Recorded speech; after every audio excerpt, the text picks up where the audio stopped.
नमस्कार मित्रांनो, मी आज तुम्हाला माझ्या शेडचं नियोजन दाखवणार आहे. पूर्ण शेड दाखवणार आहे. तर ही जी पूर्ण मोकळी जागा आहे ती त्यांना कोंबड्यांना फिरण्यासाठी आम्ही ठेवले. पूर्ण ओपन जागा हे बघा, ही पूर्ण जेवढी तुम्हाला ही दिसते ती सगळी जागा आम्ही ओपन ठेवले त्यांना. ह्या आज बऱ्यापैकी शांत आहेत, त्यांची पोटं भरलेली आहेत म्हणून ते शांत आहेत, नाही तर माझ्या पाठीमागे फिरले असत्या. आणि इथे आम्ही ॲक्च्युली ही मोठी म्हणजे काजूची झाडं लावलेली आहेत. झालेत आता बऱ्यापैकी मोठी झाली ते बघा.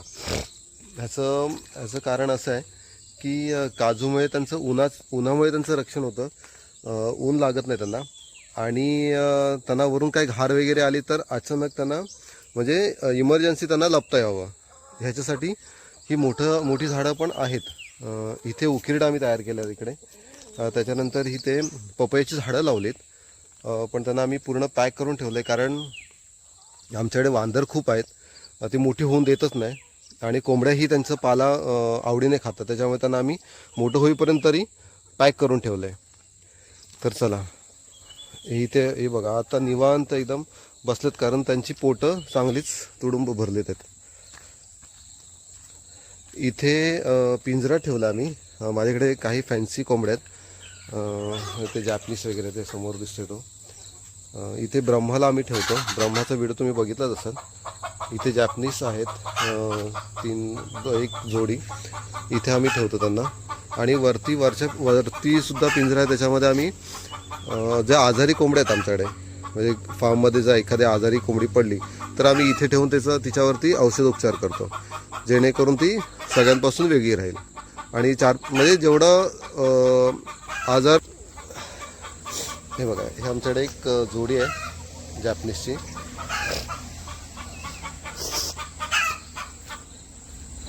आणि संध्याकाळच्या वेळेला एक 6च्या दरम्यान आम्ही सगळ्या कोंबड्या इथे आतमध्ये ठेवतो. हा शेड आहे 25 बाय 22चा शेड आहे. हे बघा पूर्ण.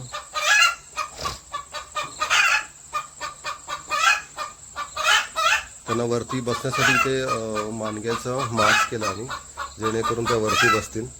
आणि अंडी घालण्यासाठी इथे आम्ही त्यांना तेलाचे डबे लावलेत. हे बघा,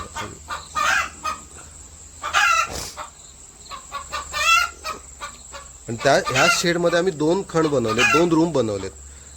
ते रूम ह्याच्यासाठी आहेत की इथे आम्ही अंड्यांवरती बसणाऱ्या कोंबड्या आहेत इथे रवणावरती. हे बघा, त्या ऑलरेडी याच्यामध्ये बसलेल्या आहेत त्या. इथे एक सेपरेट रूम केला आहे ह्याच्यासाठी की त्यांना कोणी डिस्टर्ब करू नये म्हणून आम्ही वेगळा रूम केला आहे. आणि त्याच्याच बाजूला एक रूम केला आहे. तो म्हणजे अंड्यांवरती उठल्यानंतर म्हणजे त्यांची पिल्लं आणि त्यांची आई असे हे सेपरेट राहतील. म्हणजे त्यांना कोणी मोठ्या कोंबड्या बोसणार नाही, डिस्टर्ब करणार नाही, ह्यासाठी आम्ही हा रूम एक बनवला आहे.